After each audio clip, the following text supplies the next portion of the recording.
Thank you so much, Larry. We try to make sure everybody's happy with the selections, but we do our best. Anyway, welcome again, everyone, to another. This is actually our final session of the WBL Institute. Following this, in the next couple of weeks, we're going to have a couple of focus groups. But today is the final session of content. And again, we're bringing it back to the equity and access focus of Perkins 5. We want to make sure that we're utilizing all of our partners in the work. So we are going to be joined by the Division of Multilingual Learners once again for this really informative session. So we're really happy for those of you who could make it.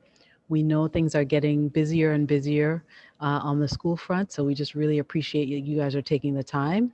And as things, excuse me, progress into the summer, we hope that you are going to be able to use some of this content, especially as you're planning activities for those students who are continuing CTE and work-based learning um, activities. So moving to the next slide. Again, this is the landing page. We do have focus groups, as I mentioned, so please don't forget to sign up for those. That is really going to be helpful for us as we continue to get your feedback to be able to shape what will be coming in the following school year. We know that you guys have been really religiously completing the exit tickets, but we do want to hear from you specifically around, what worked well as you kind of look back on the months that you've participated and things that maybe you weren't able to get or ways that we could have made adjustments or that we can hopefully make improvements for the iteration of this next year.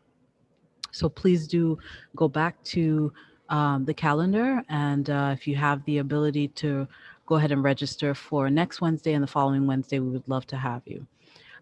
So moving to the next slide, we are joined, myself and Larry, by Jasenia Crespo and Maimani, both of DML, who will be presenting today.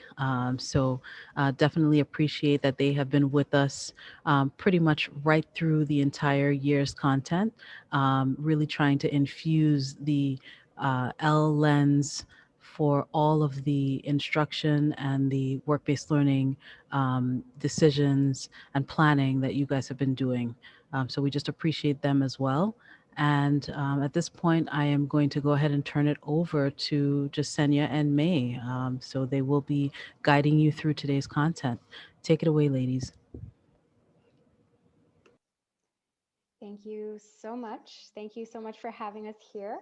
I'm just going to go through the objectives of today's session. So today we're going to be uh, zooming in on the Explore, Prepare, Apply framework, which is an organizational framework for post-secondary readiness supports with a specific focus on English language learners. And as we dive into that, we're going to have the opportunity to talk through some strategies and resources that support post-secondary readiness for ELLs, specifically with a career readiness focus. We have a small group today, so please feel free to unmute yourself, raise your hand, drop things into the chat. Any reactions are more than welcome. And finally, we'll walk away with a concrete next step that we can each take to support post-secondary planning for ELLs related to our roles. But before we dive in, we're going to launch a quick poll to just get a sense of how comfortable folks in the room are with supporting post-secondary readiness activities for English language learners. So Larry, if you could launch the poll, we should have, it should appear on your screen shortly.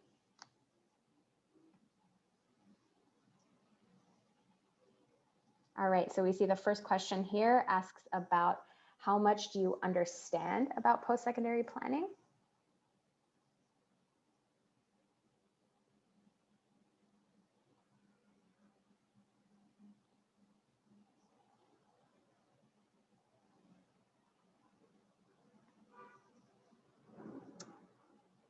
If we have most participants submitting an answer, I think we can release the results.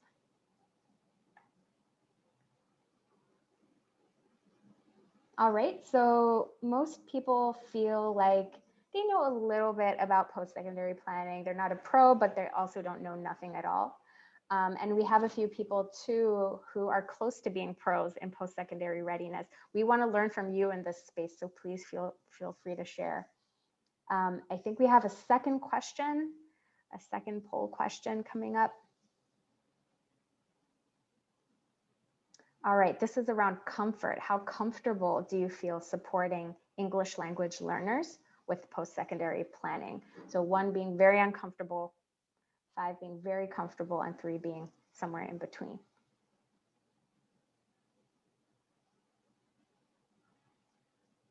And when most of us have answered the poll, I think we can share the results. All right, so we have, I'm guessing that's 1 person feeling very comfortable, another person feeling close to very comfortable, and most of us are, feeling a middle degree of comfort. So hopefully by the end of today's session, we'll see those numbers go up a little, both for our understanding of post-secondary readiness as well as our level of comfort. Thank you, Larry, for that. I think we can move on to the next slide. Just a little bit about us, who we are. My name is May Maani, and I'm one of a small but mighty team of 3 that makes up the post-secondary readiness team at the Division of Multilingual Learners, which, as its name suggests, focuses on supporting multilingual learners. My focus in particular is college readiness.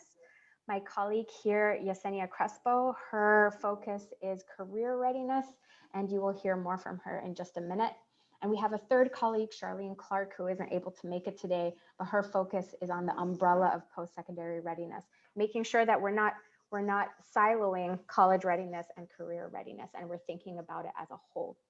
And our team is committed to developing long-term impacts for ELLs through programming, partnerships, and resources that will move all ELLs towards college and career readiness, including increasing their access to and completion of CTE courses and work-based learning, as well as increasing graduation rates and decreasing dropout rates for our ELLs. Of all the subgroups in the city, we currently have, for ELLs, we have the lowest graduation rates and the highest dropout rates, and that's something that we really try to target through our work. Thank you. Next slide, please. And I'll hand it over to Yesenia. So we want to just really quickly engage in a warm-up. You can feel free to unmute yourself since we're a small group, or drop it into the chat, whatever makes you feel more comfortable. But definitely want to hear from the audience now that you know a little bit about us. We want to get to know a little bit more about you. So if you can tell us your name, your school, your role, and what does CTE have to do with post-secondary planning?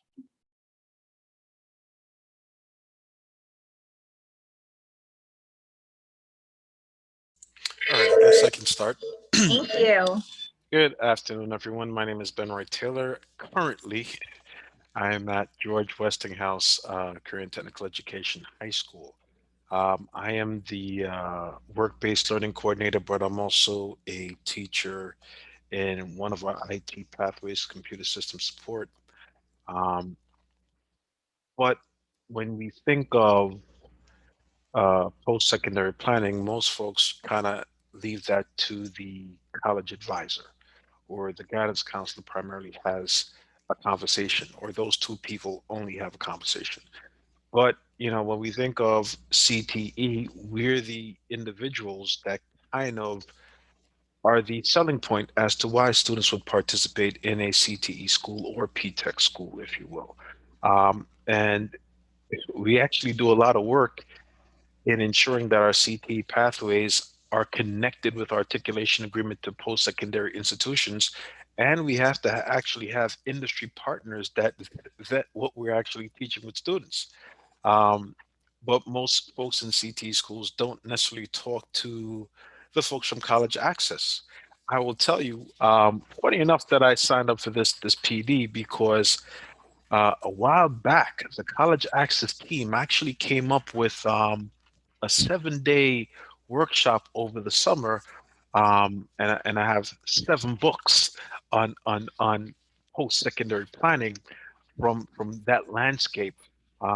And it was an eye opener for me to actually be a part of that conversation because it helped me to refine what I do with students and why I do it in the way I do it with students. And you know, it's far fetched that you know maybe all CT teachers should be a part of a post-secondary planning team to support all students, and that and not just leave it to the guidance counselors and the college advisor. Thank you, Ben Roy.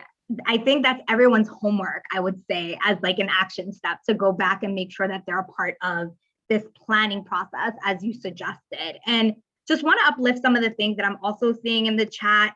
Someone had mentioned that basically CTE has everything to do with post-secondary planning.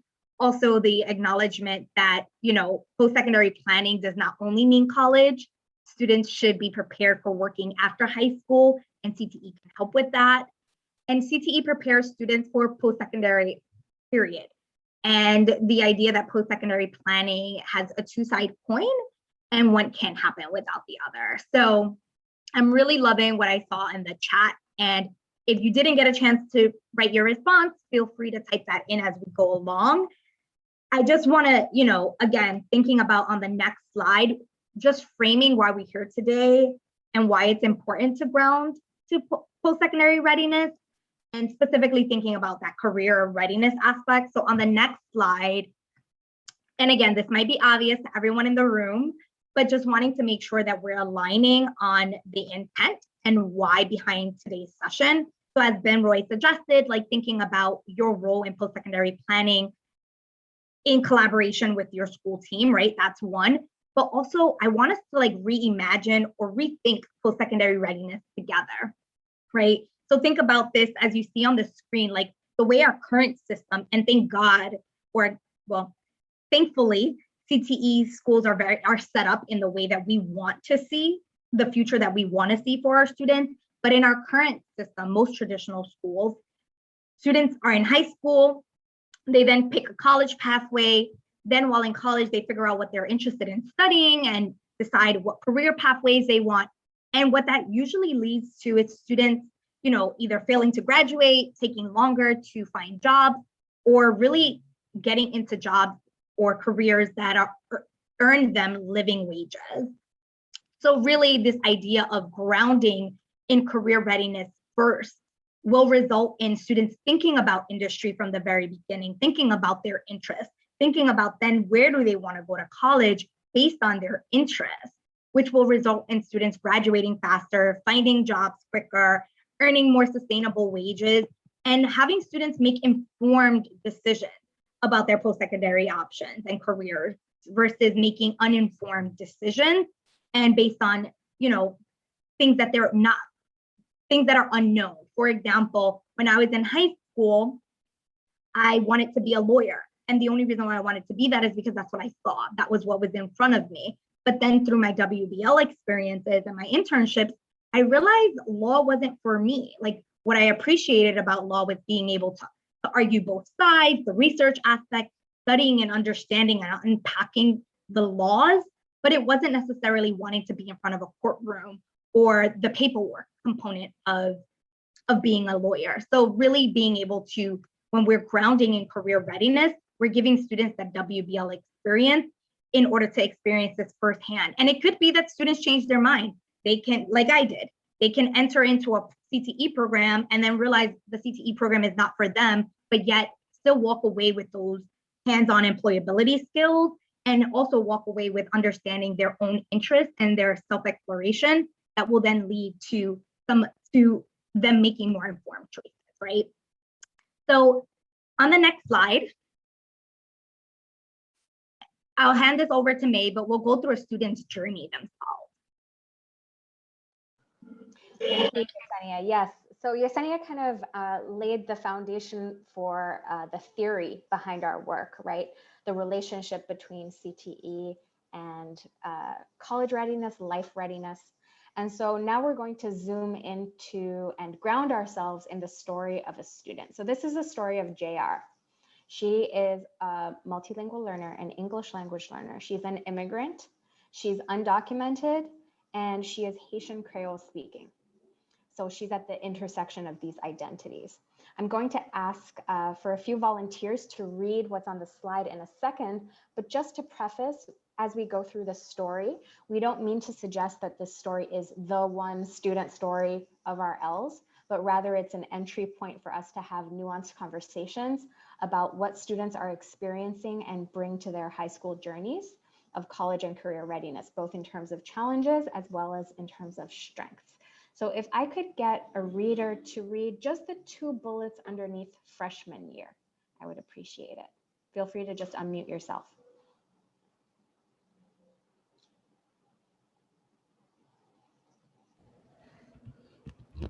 I'll do it. Thank you. Okay, at 14, JR often translates for her parents, and this job was passed down to her when her older brother moved out. While she feels comfortable with it, she is still learning the English language, and there are some words she struggles translating between English and Haitian Creole. JR did not know her school had a CTE program that she could join. She learned about the CTE program after a career day and felt she could not ask anyone for help to sign up. Thank you so much. Could I get another volunteer to read the 2 bullets underneath sophomore year, please? I'll do it. Thank you. JR joined the technology CT program, but is still unclear about the career pathways available to her. She later learned from a friend that the school has a career mentoring and job shadowing program, but she missed the application deadline. JR did not know what the PSAT was or that it was a test. She learned about it a week before taking it and felt she could not ask her older siblings as they have not pursued college education. Thank you. Can I get a third reader for junior year? I can read it. Thank you, Yesenia. JR was in search of an internship that would accept her, but many require a social security number. Her dream was to do her internship at a hospital. Her teachers try to help, but they don't feel they have enough knowledge or can access the information she needs. Eventually, it was her friend who told her that she could be an intern at a glass store that had an opening, but she was the only one who did not get paid for her work. Thank you. And finally, can I get a fourth reader for senior year, please? The college counselor is trying to help JR, but has so many students. The resources shared are not open to undocumented students, so JR feels defeated. JR assumes her counselor knows she's undocumented because she filled out a form where she put 0000 on the last 4 of her social. When considering college, she learned about the CTE articulation agreements and the DREAM Act through a phone call with an employee from a CBO. Thank you so much, Larry. Thank you to all of my readers. So Yesenia is going to drop a few questions into the chat that will help us unpack a little bit of this story and try to find ourselves in relation to JR's journey. And so she'll be dropping that into the chat. But the first question is, what about this scenario resonates with you? Is there anything in here that is resonating with folks? And you can drop your responses into the chat, unmute yourselves, feel free.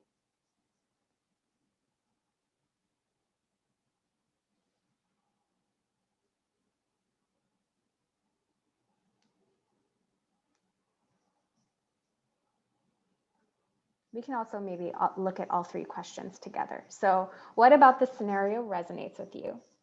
What are some barriers to JR getting the information and experiences that she needs? And what positive qualities does JR display as she navigates through high school? So take a second to think through these questions and feel free to share what resonates with you, what are some barriers, and what are some positive qualities that JR displays.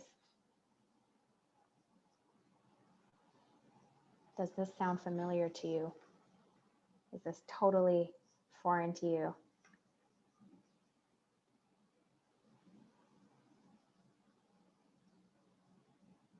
So Emily is sharing in the chat, I definitely feel for students who are unable to participate in paid work. We have to work to find them other opportunities that they can participate in. Yes. And there are many, which we will talk a little bit more about in today's presentation. Yesenia is saying what's resonating with her, or Yesenia, would you like to share what's resonating with you? Yeah, I think it goes to what Emily was saying, but just the idea that JR is undocumented and wants like an internship, but struggles because again, she's undocumented and wants that paid experience. However, on the flip side, a few of the positives is that she's advocating for herself and trying to find, in any way possible, trying to figure out how she can get that experience that she is looking for, whether it's through a friend or, through some other form, or even like connecting to a CBO and learning about the articulation agreement. So like, she's definitely trying to find ways to take some self-advocacy on her own behalf. Thank you for sharing. Any other thoughts as we go through this scenario?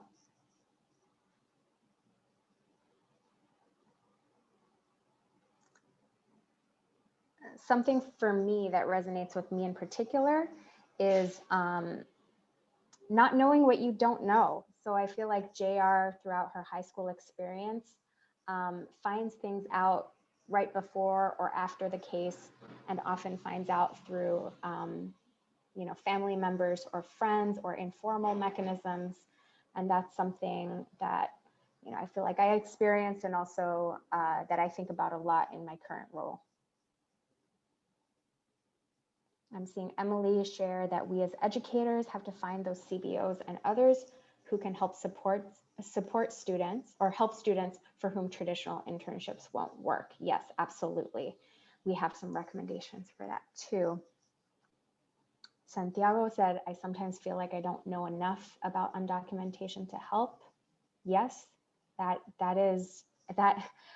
Yesenia and I can attest that is a common information barrier for lots of us. We're still learning ourselves, but there is a lot of information out there, and we can connect you to sources for that information. Something that we try to do, and this will come up later in the presentation today, but something that we try to do is just affirm in all of our messaging, affirm that undocumented students can have a fulfilling career, that they can go to college, they can lead a fulfilling life regardless of their immigration status, and that there are resources out there for them to do that. And we share that whether we know the immigration status of a student or not, because we're not entitled to ask a student for their immigration status. That is not within our purview. They can disclose it to us, but we're not supposed to ask that. And so a way of getting information to the students who need it without exposing them is just by starting with that affirming messaging. I'm seeing Rachel say, I spend a lot of time advocating on behalf of my students when they are unable to find out answers. I make it my mission to get answers in order to help them. Yes, Rachel, I love that. I love that spirit. I feel like that's what a lot of us do. We might not know it ourselves, and that is fine. That is normal.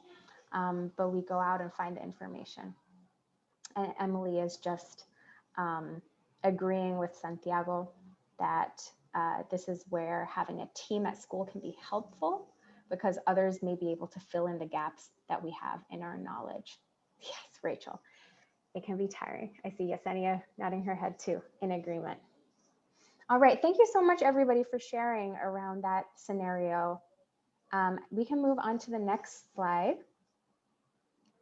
But as we go through this presentation, I want us to think about JR. I want to think about our own English language learners. Are they similar to JR? Are they maybe different? But just centering our students in our mind as we go through the rest of the presentation. And we can advance to the next slide, please. All right, so let's get into the Explore, Prepare, Apply framework. It's a framework for you to use in supporting your English language learners with post-secondary readiness, whatever your role may be. And there are 3 key phases, as the name suggests. The first is exploration, the second is preparation, and the third is application. Application, when you think about college readiness, when you think about career readiness, application is that stage that gets the most attention because it's high stakes, it's very visible. But this framework recognizes that way before applications comes a lot of exploration and preparation work, and for our ELLs in particular. And in each of these stages, there is a particular set of questions, strategies, and activities associated with them that equips our English language learners with the mindsets, knowledge, and skills to empower them as protagonists in their high school and post-secondary journeys. And that gray arrow underneath, explore, prepare, and apply, contains our team's key approaches to supporting post-secondary readiness that undergird everything that we do. So the first is community, which acknowledges that it takes a village to support a student to become ready for college, career, and life in a global society. The second is socio-emotional learning, SEL, recognizing that a student's well-being lies at the foundation of everything. The third is access, emphasizing that information needs to be widely available and digestible for the people we're trying to reach. And the final one is culturally responsive and sustaining education, or CRSE. And that recognizes that our approaches need to be two-way and informed by who our students are and what they bring into the classroom. And finally, the final thing I'll say about this slide in particular is that under each stage, you'll see a range of credits. And this is really just to say that students who have 0 to 16 credits will typically be in the stage of exploration. Students who have between 16 and 33 credits will typically be in the stage of preparation. But we also recognize that on the path to post-secondary readiness and success is not linear, especially for our English language learners, and that a student who has over 33 credits might still need exploration and vice versa. You can go on to the next page, please. Thank you. And so Yesenia just dropped a link into the chat box. And this has a note catcher to really set you up to reflect on the content as we go through each stage. We're following, for this note catcher, it's in a Padlet. We're following a really simple connect, extend, challenge protocol, and basically asking you, what are you hearing that's new to you? What concepts, strategies, and practices? How do these concepts, strategies, and practices expand on what is already happening at your school? And what challenges do you anticipate with the implementation of these concepts, strategies, and practices? So as we go through today's presentation, please use the Padlet to capture notes, and we'll return to it at the end of the presentation. If you could, when you're in the Padlet, if you could give me a thumbs up or drop a I'm in the chat, that would be great. I think, yes. All right, Emily, Santiago.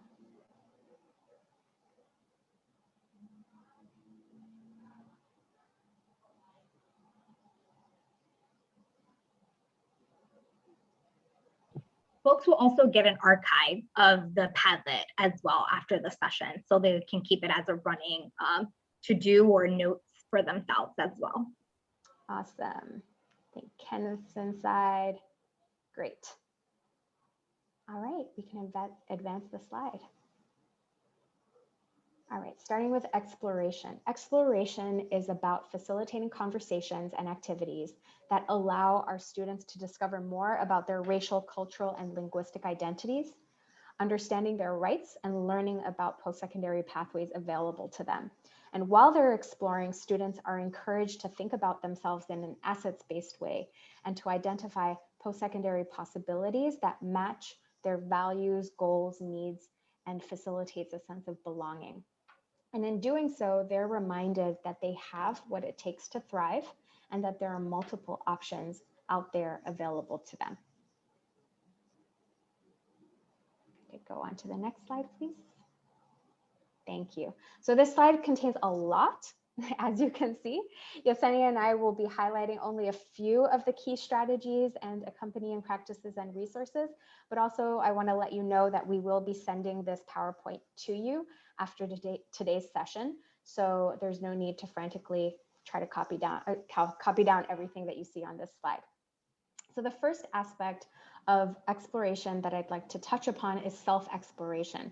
We want to be able to facilitate students in understanding who they are and all of the wonderful things that they bring to this world as a foundation for what comes next in their lives. And that first step in doing that is the creation of a safe space. Students are not going to want to engage in self-exploration in an environment that does not affirm what they bring to the conversation. So we want to start with our own personal commitment to being open, challenging assumptions and stereotypes, demonstrating cultural humility, and a willingness to let students define their own identities. What might this look like? One example is taking the time to learn the proper pronunciation of your students' names. Another way that this could look like is getting to know more about a student's family, or engaging in shared inquiry and dialogue as you explore a topic. It can look like incorporating multiple languages into your lessons so that students feel seen, they feel welcomed, and connect to the content in more than one way. So for example, creating a word wall that displays technical terms in multiple languages. And that can be a project that you work on with your students, and not only for your students. Another way to create a safe space for our ELLs is establishing, and I mentioned this earlier, but establishing in all of our messaging and reinforcing that students can thrive, go to college, have a successful career, regardless of background or immigration status. And we want to lead with this affirming messaging. And there are a number of really great organizations that host Know Your Rights trainings in multiple languages. And that's one avenue of really reinforcing that messaging. You can invite them into your school to speak to your students and your families and conduct Know Your Rights workshops. So once that safe space is created, and as it's continuously created and you earn your students' trust and that space is recreated, over time, we want to facilitate activities that allow for exploration of and conversation around identity, values, strengths, goals, questions, and concerns about the future. It's super important for our ELLs to see themselves represented in the conversations being had.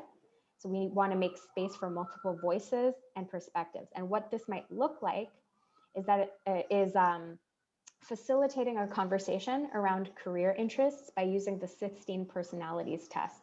I'm curious who here has taken the 16 personalities test. You can give me a thumbs up or say me in the chat. A long time ago, it changes. So I recommend you taking it again. But one of the reasons we bring it up here is because it's a great way to launch a conversation about strengths and career in an assets-based way. And the platform that we've linked here that you'll have available to you, it's available in 37 different languages. And so your students can take it in their home languages and have a conversation with you based on the results. It can also look like supporting students to identify their personal values and talking through how these values can show up in workplace culture. And another thing that can be done is to support students in sharing their immigration stories. And we've included curriculum here for very tangible ways that you can incorporate students sharing their immigration stories into your curriculum and tweak it as needed. One thing I'll really quickly say about self-exploration is that reflecting on identity can be stressful for our students.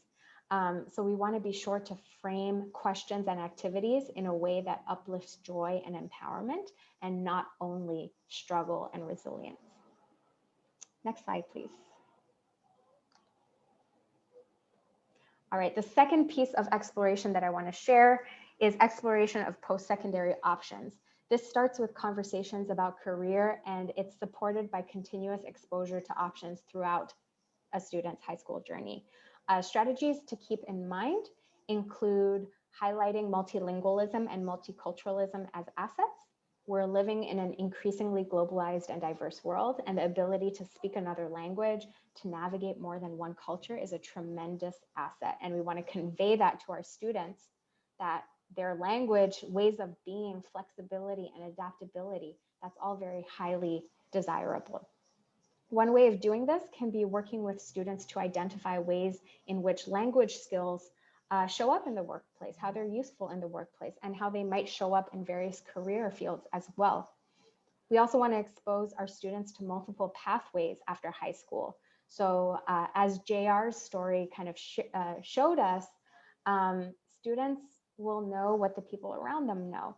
And so we want to try to educate ourselves on all of the options available to our students after high school. So that means 2-year options, 4-year options, vocational, HBCUs, historically Black colleges and universities, HSIs, Hispanic serving institutions, Ivy Leagues, and introduce the concept of post-secondary support. So post-secondary supports being things like a writing center, tutoring, mental health supports, so that students early on are thinking about their next step, both in terms of where will I get in, but also what do I need from a school, from an institution to succeed. Another specific activity that I'll highlight here is putting together a panel of diverse professionals, so racially, culturally, linguistically, panelists in whom students can see themselves, so maybe former English language learners, immigrant students, to speak on their journeys navigating the post-secondary process, what helped, what they wish they had known, and we've linked in here questions for multilingual panelists that you can use for yourself, so that students can broaden their narratives, their internal narratives of what's possible for themselves. And a final thing that I will highlight from here, there is a wonderful resource created primarily by the CTE team. It's a work-based learning mapping grid, and it has ideas for career exploration by grade. So workplace tours, job shadowing, career inventories, and for each of these activities, specific ways to scaffold them for English language learners. So I suggest that you check that out as well. And I will hand it off to Yesenia. Thank you. Before going into the next slide, which is around prepare, I just want to acknowledge what Ben Roy dropped into the chat around the career ready framework, which the graphic actually that we showed earlier on that talks about rethinking and reimagining post-secondary readiness was actually pulled from the career ready framework report.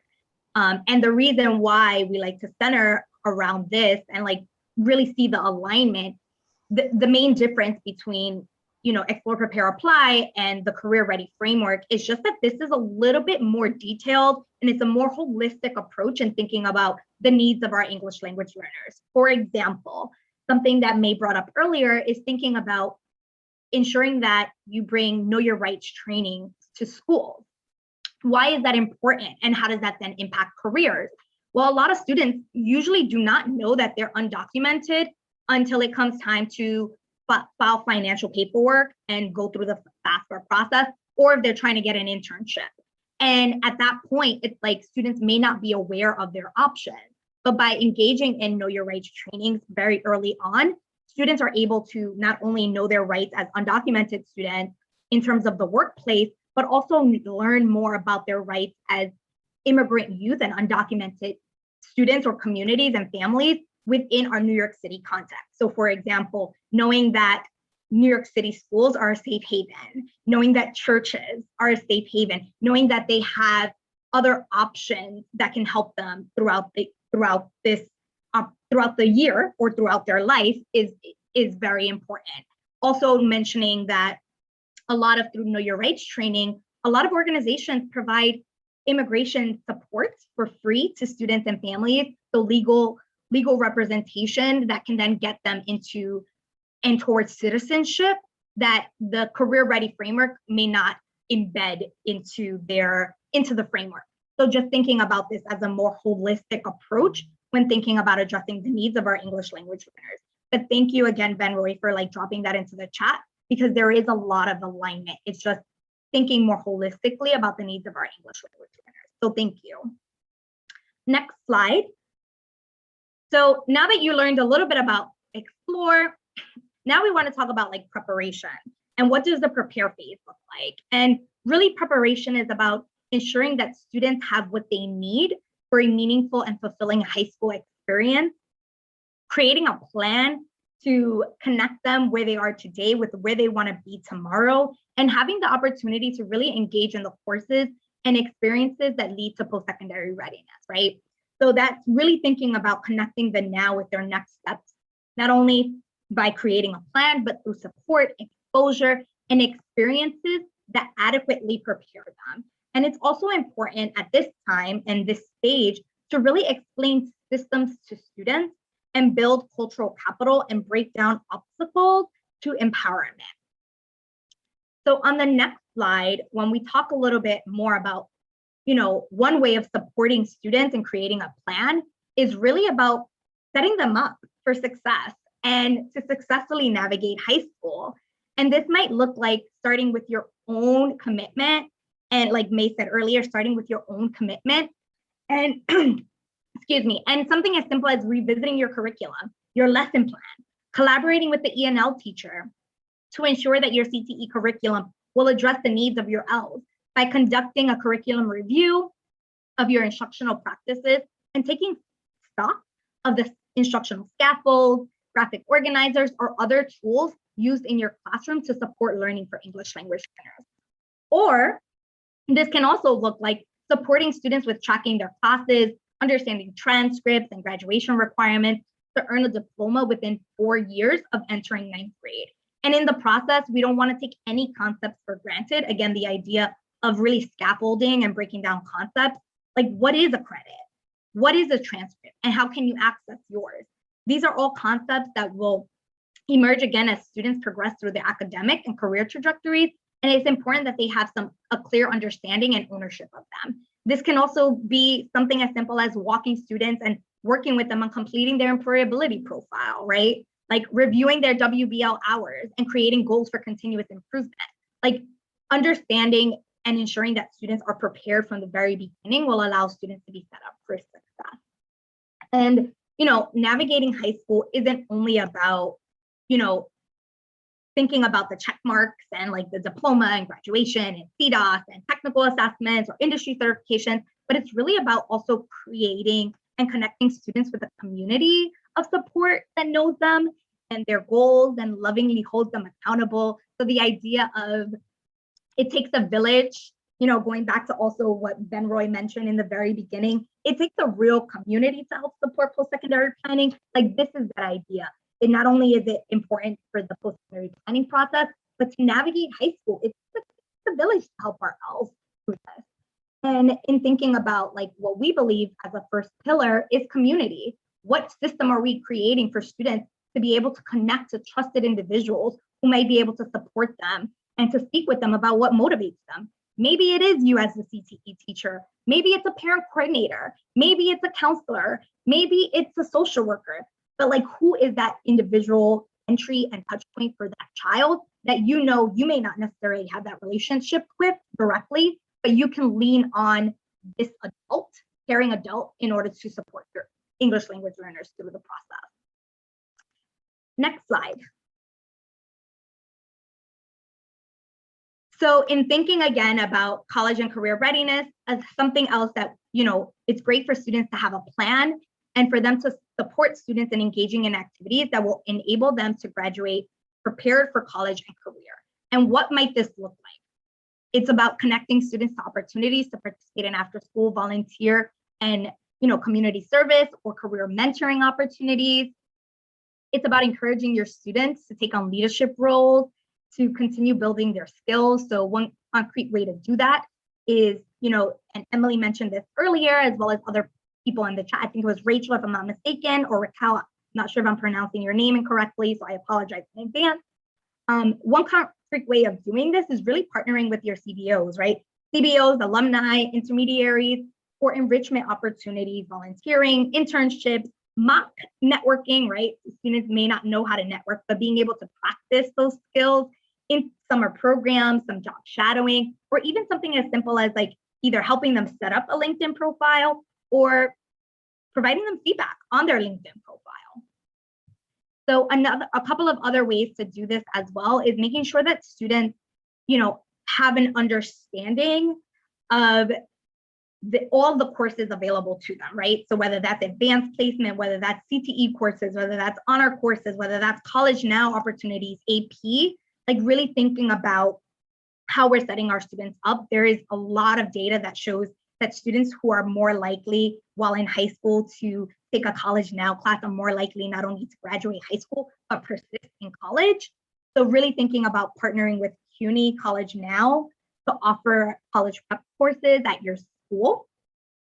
Also think about, ways that you can collaborate with other core academic teachers, right? You're thinking about, again, the idea of community. You don't have to do this alone.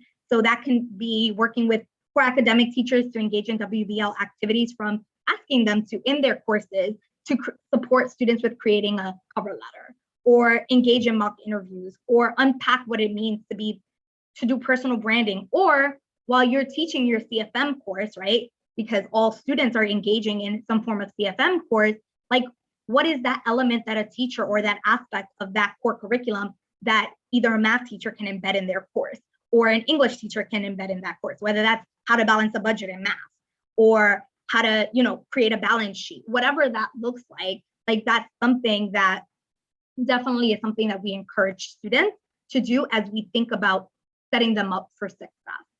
I'll take a pause because I did see that someone wanted to talk a little bit more about, Rachel, you want to unmute yourself now and talk a little bit more about that? Sure.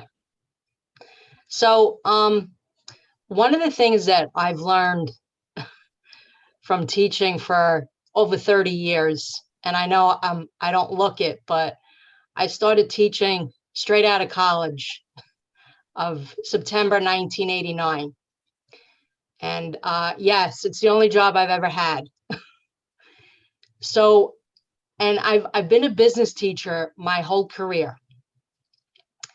And back in the early 90s, we taught a course called Introduction to Occupations. And I'm sure I'm dating myself with that, and some of you probably never even heard of it. And it was a course where kids basically learned strategies for success, and all kids. And one of the things that I have found with all types of students is you got to have the commitment, and you got to have the time and the dedication and the follow-up. You got to have the follow-up. You can't just help a kid and then be on your way. I think kids like when you reach out to them after you've provided them with the assistance and you follow through with that. So how is this working out for you? Was this, was this what you needed? Was this not what you needed? Can I help you in another way? And I think that's when I think that's where kids fall through the cracks, because there's not that follow-up. There's not that, did this work for you? And I also think it helps the kids' level of confidence when you show them that you are following up. Like, oh, Miss Monaco, she told me a month ago, and now it's like she forgot about me. And I think that has a lot to do with the level of success that comes out of the student as they move on with their life. But I will tell you, one of the things, and I'm sure we all know this, I'm very proud that a year ago, I got my program CTE endorsed. And one of those components is to have a team with the guidance office and with the college advisor and with anyone else who really wants to be on your team to help the kids. And I happen to be fortunate enough where, even though I work in a school with over 3,000 kids, I made it my business, okay, to get to know the guidance counselor from my kids. I made it my business to get to know the ELL coordinator for those kids. I made it my business to connect with the people who I knew were going to help my kids. So, and I think, and I think that's what this is all about. It's about, like I said, the time, the commitment, the connection, the follow-up. And, and this is wonderful. This is all wonderful. But when you don't have those components in place, I mean, what happens to the kid? And I will say, this is the best job I ever had, because it's the only job I ever had. I love that. I mean, I really love the commitment, the time, the follow-up. And I think you're 100% correct. And that is why students fall through the crack. And I think, to your point, the follow-up, you're building trust. You're building relationships with students that makes them feel that you actually care for them. And I think when we take an empathy approach to, which again, one of our pillars is really SEL, and we know it's hard work and a lot of work. So shout out to all the teachers in the room, all the educators, everyone who's doing this hard work and showing up every day for students, regardless of how tired you are, right? Because it's definitely a labor of love, I would say. And definitely the idea of team is so critical and essential to help us be successful in this work. And, when I worked at a high school, what we used to do is we would embed a lot of these college and career readiness skill sets and activities in our advisory. However, not schools are set up with advisory, right? And so not only did we have advisory, but every student in our school across the board had some form of adult mentor that they had a personal connection with. And what we used to do actually is we had a tracker, literally, of all of our students in the school building, as well as the touch points that child had. So who are the adults in that building, or even the community program, right? Because a CBO can be a partner in this work too, or parents and families, right? So like, who are the touch points that child has who can help engage them and help work together, right?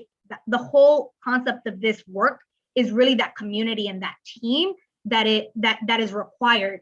And if your school doesn't have that team, how can you then create that team in order to see the long-term lasting impacts for students and their families?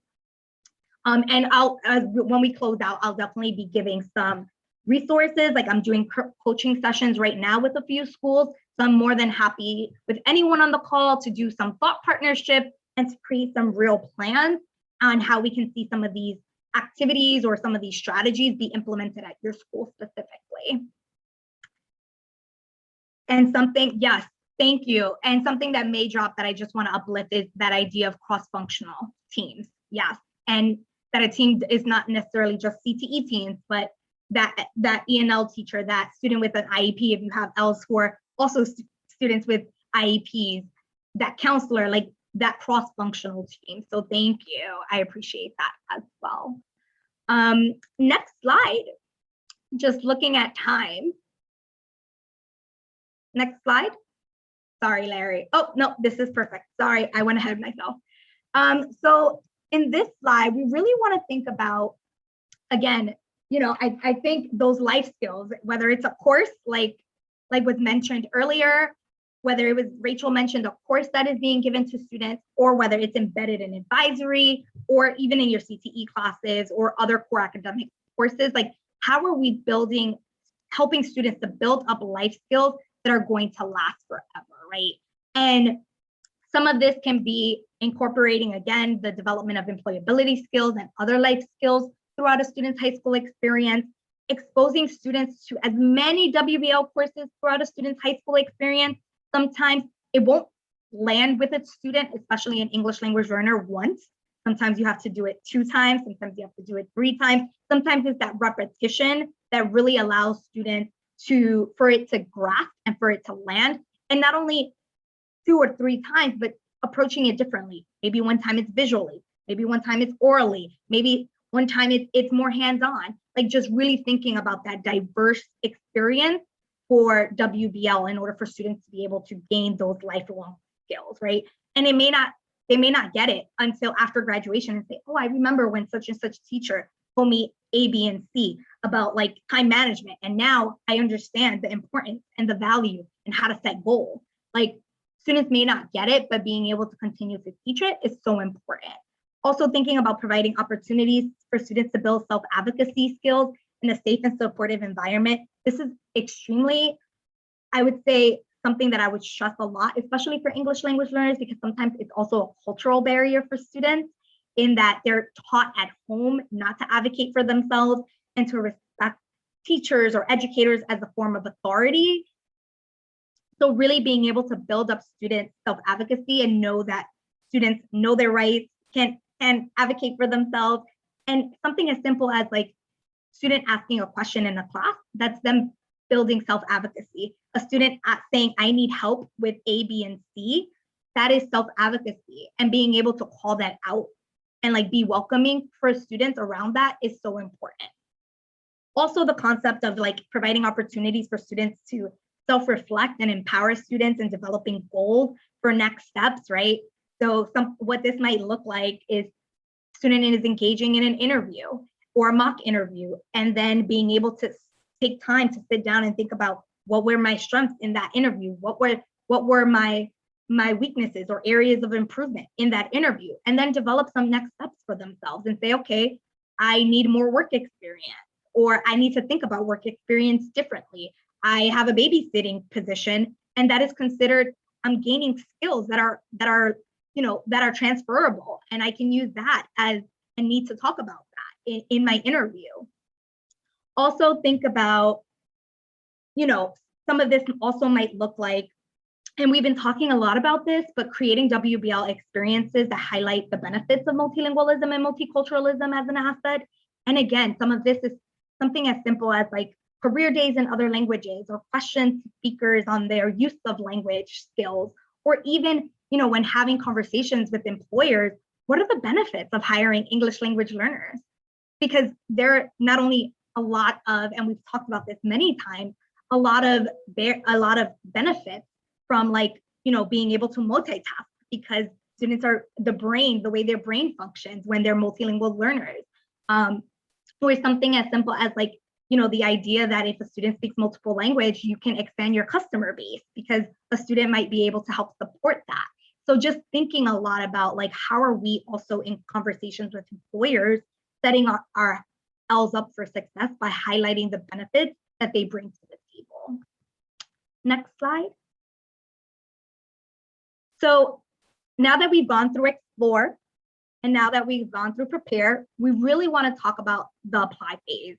And again, this is usually the one that gets the most attention, but it's not the only one that's important. All the phases that we talked about are important. And really the application phase is really about taking the steps required for admissions, the college, vocational program, national service, financial aid, or acceptance to a job, right? So this is the idea of where do I go now? I'm a senior, potentially, where do I go now? College or career or both, right? Because CTE sets students up for both. And this can really feel like the most high stakes period of a student's life in high school, but with the most adequate preparation and support, students can successfully transition to a post-secondary pathway of their choosing. And why we emphasize applications as a third phase is just the idea that it's the culmination, not the beginning.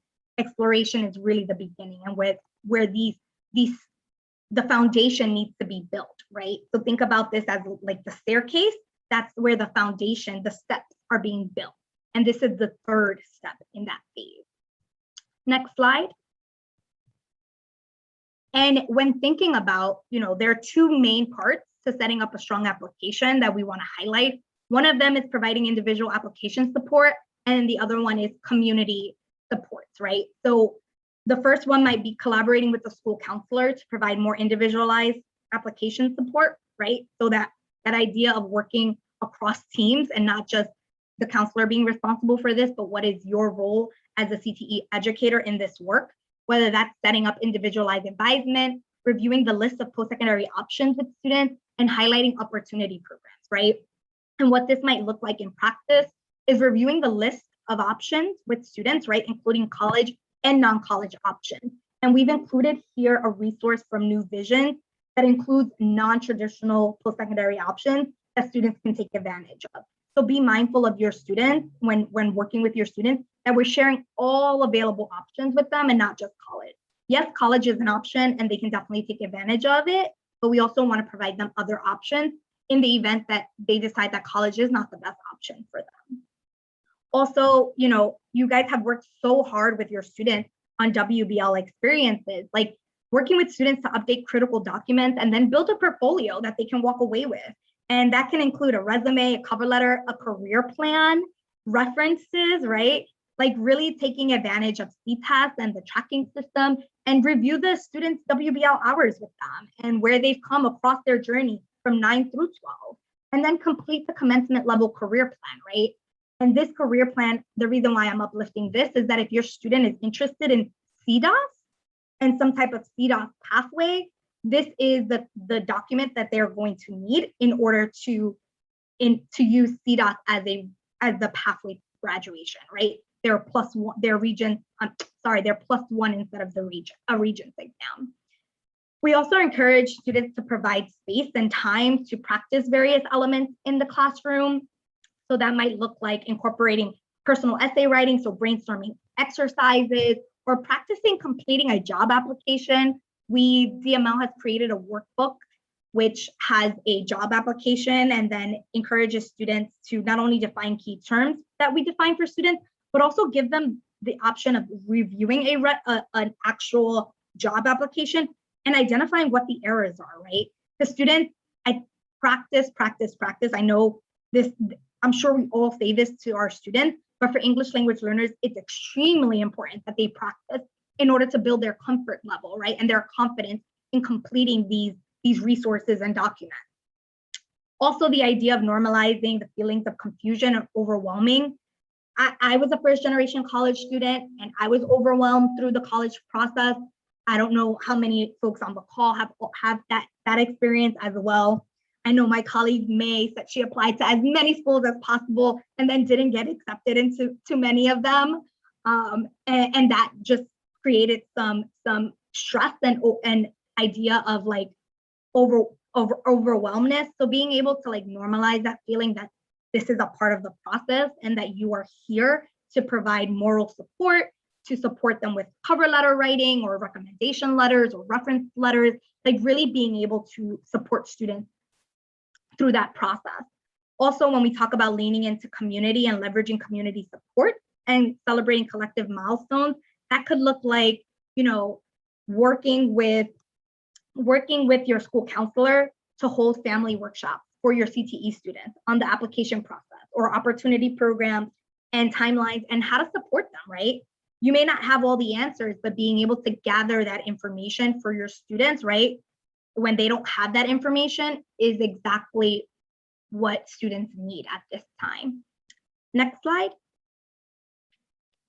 And then when talking about financing futures, really, again, thinking about how you can work with your counselor, your school counselor, to provide more one-on-one support while sharing information with all students on all platforms.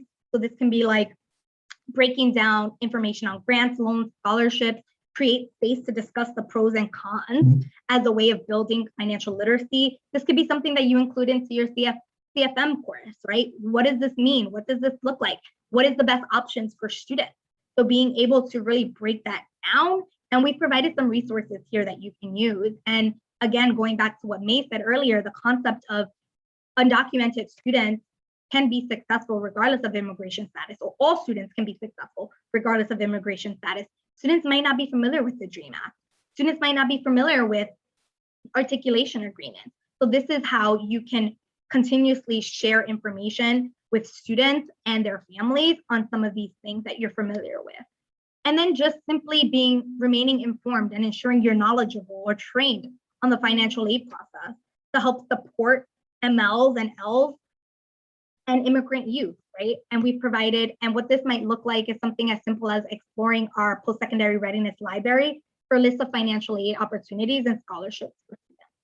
Or ensuring that, again, you work with a school counselor to offer financial aid 101 workshops to prepare families for what they should expect when their student applies to for financial aid. So again, you'll receive all of these resources and strategies. And my suggestion is really sit with this, sit with your team. So, right, so think about what is that cross-functional team, sit with your team and go through this and take stock of what you're doing and what gaps currently exist. And then what action plan can you create in order to address those gaps. And on the next slide, we just want to hear from you. Like, this is just a time to reflect now that hopefully you were able to complete the Padlet and think through like ways that you can connect, extend, and challenge. So really think about, like, we want to hear from you. Drop into the chat ways that you see connections or way that you see yourself extending or challenging some of this work. Feel free to either unmute yourself or drop it into the chat.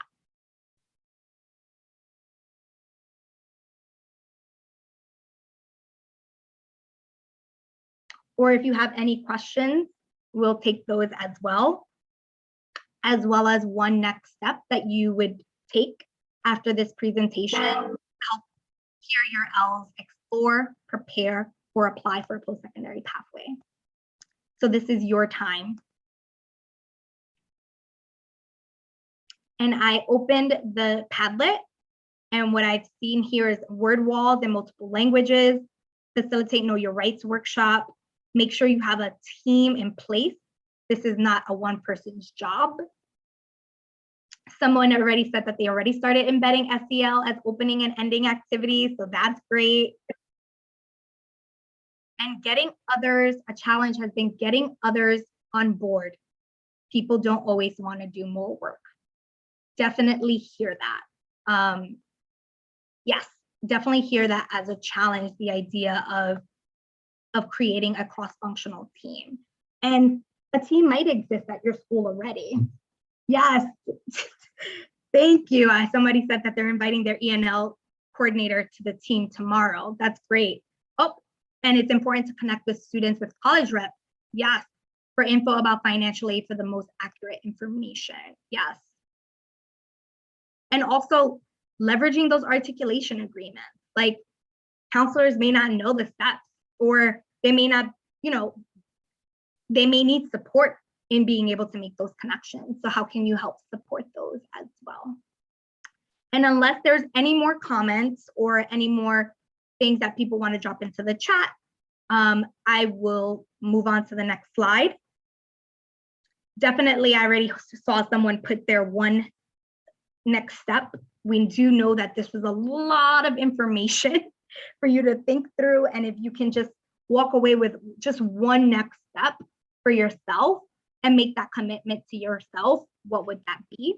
You can feel free to share that with us, or you can feel free to hold on to that for yourself. But definitely consider thinking about what is that one next step that you want to take. And that can be something as simple as inviting your ELL teacher, your ELL coordinator to a team meeting tomorrow, or that's sitting with the resources, or that's taking stock, whatever that means for you. We want to give you that time to think through your next action step in order to make this PD and PLO a reality for you. And with that, I will turn it to the CTE team. Thanks so much, Shasanya and May. We want to open up the floor. If folks have additional questions, now is the time to either unmute yourself or continue to add those in the chat. We do want to make sure that if folks want to contact both Jasenia and May individually, that we provide their email addresses so you can follow up if there's something specific that you don't want to get into details-wise here. Again, as we talked about, resources and the actual slides and recording are going to be a part of the resource folder that you guys will actually get as an email post the survey. But in the meantime, we do have a few more minutes, so we want to make sure we open the floor. And then if not, I will go ahead and hand the baton back over to my colleague, Larry.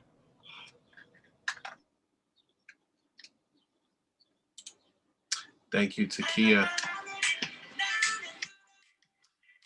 So in closing, if anyone needs to get in contact, please feel free to contact DML. It's dmlschools.nyc.gov. As always, the second link is to our exit survey. Takia, if you can drop that into the chat box for everyone to please fill out the survey link. And the last link is actually to our resource folder, which everyone at this meeting will get at its conclusion or at the end of this week. From myself, from Takia, and from Yesenia and May, we just want to say thank you. Thank you for just participating and being a part of a platform that we tried to create to provide you guys with resources, something that we hope will continue maybe in some form or fashion in the future. But we definitely appreciate your presence. And Takia, I don't know if you want to say anything in closing. Technically, just wanted to remind folks again about the focus groups. We are hoping for a nice cross section of folks who have been attending these sessions all of the year. We started off right as the pandemic came into effect, and we want to definitely hear from you guys to see how you were able to incorporate some of the resources, whether or not there were things we could have done differently, like I said earlier, and just wanting to make sure that we're shaping these with you in mind. So we do encourage you guys to sign up for the next one, which is June 9th, and the following, which is June 15th. We would love to see you at both, if not just one. And we want to continue to hear from you. So please don't forget to fill out your exit ticket. And, we know that you guys are closing out the school year, so we want to wish you all the best as you prepare your students, but also for those of you who are going to be sticking around in the summer, to know that, we as a team will also be around and available if you need support. Okay. And I will leave it at that, Larry. Thank you so much. And with that, enjoy your day, everyone. Have a good afternoon.